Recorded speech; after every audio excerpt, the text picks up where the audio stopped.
This is my view on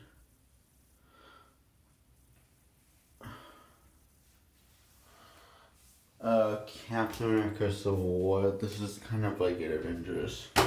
Third Avengers 3, Avengers 3, before Avengers 3 was Avengers 3, also known as Avengers Infinity War. Except this focus on Avengers. And I like it on the villain. It's not a mindless action film. It actually has a story. Unlike Avengers 3, which is also known as Avengers Infinity War. So the Avengers, after taking out Crossbone and his goons, they blow up a building while doing it because Captain gets distracted about Bucky. So they kill a bunch of spies, and now the Avengers get in trouble.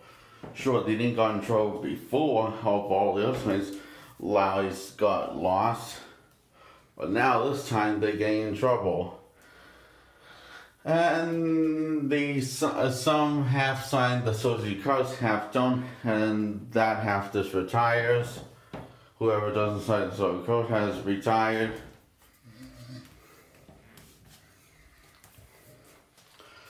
And Captain America is the one that doesn't want to retire but doesn't want to sign the Civil Code.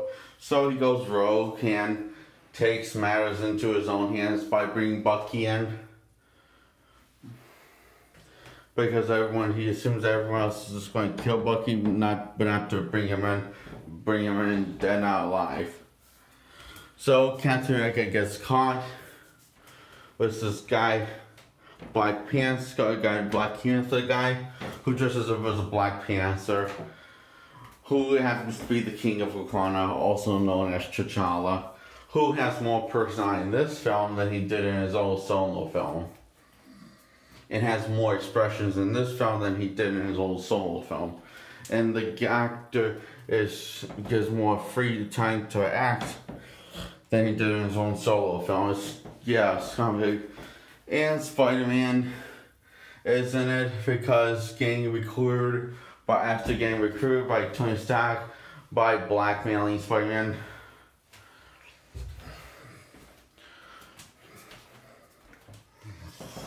This is after Captain America is now a legal criminal.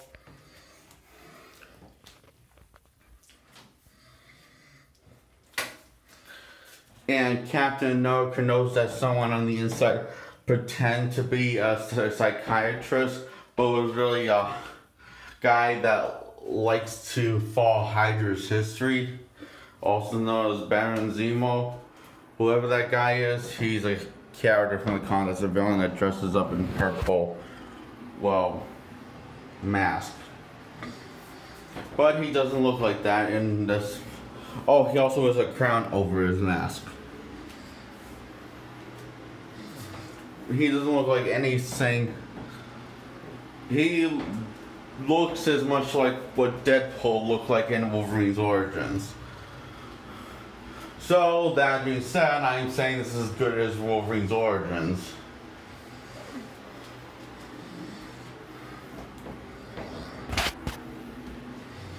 Because if Fox can actually make the character look nuts on the comics, and Marvel does the same thing, then I have to put them on the same level as Wolverine Origins. Sorry, guys. So anyway, Baron Zemo wins by outsmarting the Avengers by getting Iron Man and Captain America to kill each other after revealing that Iron Man mother and father was killed by Bucky, brainwashed by Hydra when he was the Winter Soldier. And he killed a bunch of Winter Soldier clone army when they were in their liquid tank things, I don't know, while they were frozen. Oh, and the Black Widow has her own character arc in this. She signed the cord, but she has mixed feelings about it because she still wants to be buzzed with everyone. And she went back to Russia to see her family. Turns out they're all dead. And she goes to comfort Steve after Peggy Carr, his ex-girlfriend, dies of old age. Steve doesn't die of old age because he was frozen in an ice capsule.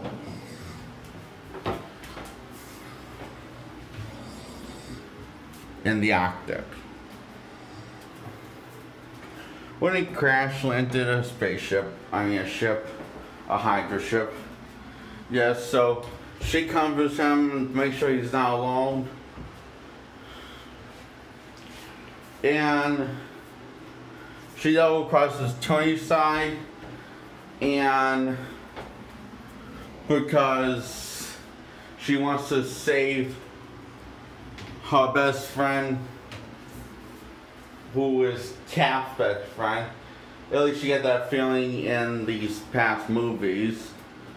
Her best friend's supposed to be Barton, but you feel like it's mostly more Cap than Barton, who is Hawkeye. And Captain seems more closer to Black Widow than Bucky. So it's kind of like a brother and sister relationship. You get that vibe from them. You can see a lot of that in here more than anything. So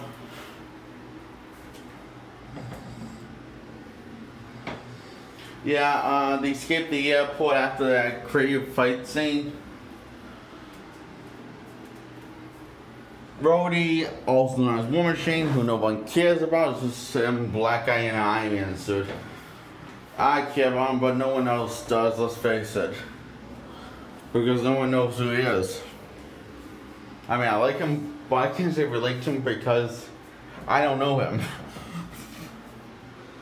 There's never been a single movie or show to flesh out his character.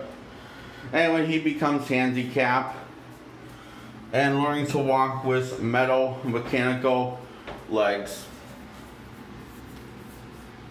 by the end of the film.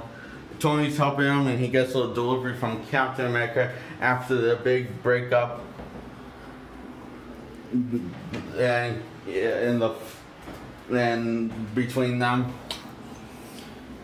Physically and emotionally, they fought.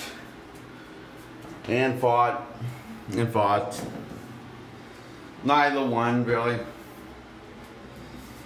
Casimir gave his shield to Tony, who Tony goes back to Captain America and Endgame. It's very briefly, though. So Tony gives the phone by Cap while he's setting all the prisoners that join his side free and breaking out of prison by breaking, I don't know how many bones.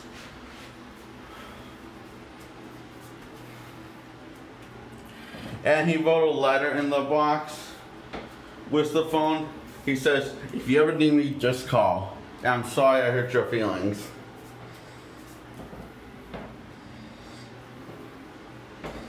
He says, I thought I was protecting you, but I realized I was protecting myself. You know, he could have said that in person after they stopped fighting.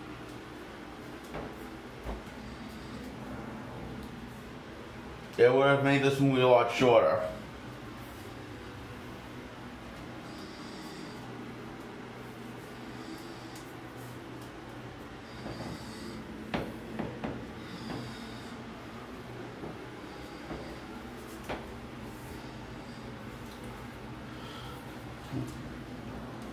And that was Captain America: Civil War.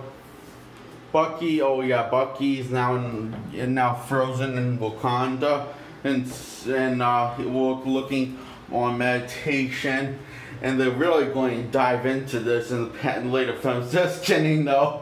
They're going to they make time. Screw that. The screw Captain America. We just want to show you some mindless action in Infinity War. Remember that whole like life-changing thing that we set up for Bucky in Civil War? Forget about it. Explosions. Seriously, this is a pretty good, solid Avengers film. And Captain America film. So yeah, sums up. This was a good movie.